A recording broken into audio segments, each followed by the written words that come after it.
Greetings. I send you greetings from Faith and Love Church of God in Christ in Fort Worth, Texas. This is Pastor Edward Spears.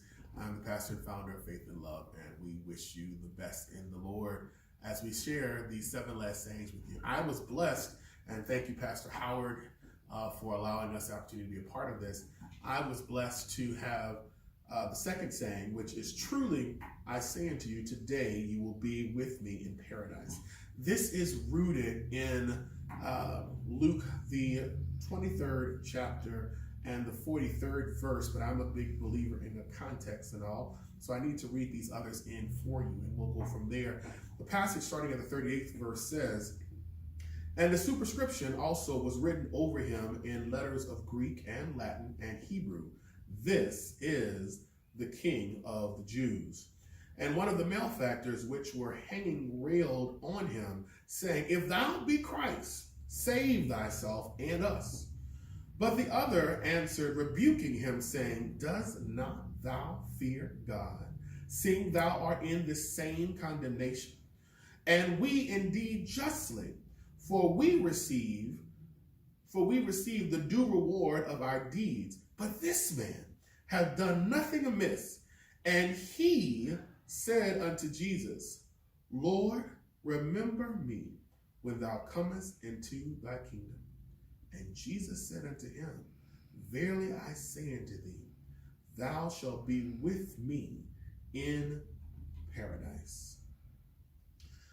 The context that I want to bring to this particular moment of these sayings is, will we accept or reject the word of Christ?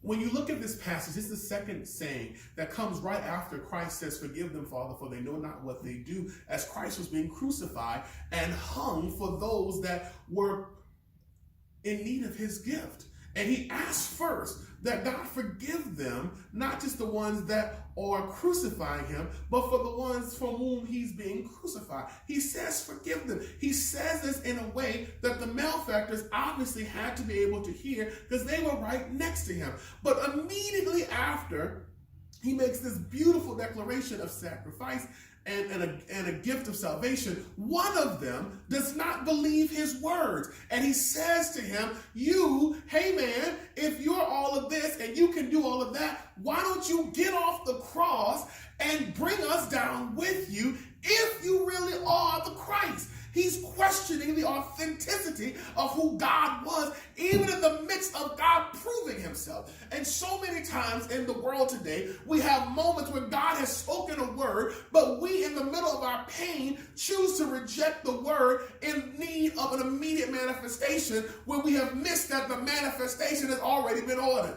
But the other sinner, who was in the same condition, the same condemnation, rightfully on the cross, knowing that he was wrong, received the forgiveness that God offered. He believed the word when the word spoke. And in his belief, through his faith, in that moment of transition, he says to Christ, Lord, remember me when you're in thy kingdom. He, unlike the other malefactor, did not disregard the word of God, but he received the word of God. And in receiving the word of God, he received the promise of God. For Christ was come that we might have connection back to heaven, that we might have connection back to the Father. And through faith, this man received the gift of paradise. Understand what I'm trying to tell you right now, my brothers and sisters. It is not about whether you go to church. It's not about whether you've been baptized. It's not about whether you've had a chance to put on a nice suit of clothes, whether or not you had a chance to dance on the floor or come to the altar. The truth of the matter of salvation is, do you believe the word that God has given us? Do you believe the word that God has spoken, the sacrifice that he's made, the promise that he's given to you? And if we receive by faith, this day, we have been given access to paradise. No, your condition might not have changed. No, you may not be down off the cross. No, you might not be free of what you're going through. But in the heavenlies, you have been given access. Now you can have access to the throne. Now you can speak to God, and God can move on your behalf. Now you are free, and free indeed. Your condition may not have changed, but your circumstance has.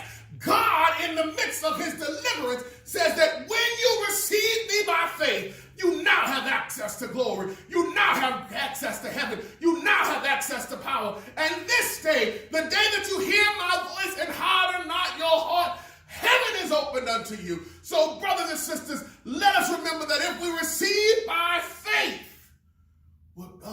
done for us on the cross, we now have access to the relationship of heaven. And we are truly free. We are truly blessed. So this day, I challenge you. Christ has said, I've died for you. He said, I've forgiven you. He said, I've loved you. He said, I've gone to heaven to intercede for you. He said, I've made a way for you. No matter what you're going through, I don't know if you're hurting. I don't know if you're suffering. I don't know if you're trying to figure out what to do. I don't know if you're confused. I don't know if you're upset. I don't know what may be going on in your life, but I do know that he's already forgiven you. He's died for you. He loves you. And if you'll receive him right now, this day, you will have access to paradise. God bless you, and continue to follow God as we go on the road to the cross, through the grave, to the resurrection, and back to glory. Be blessed.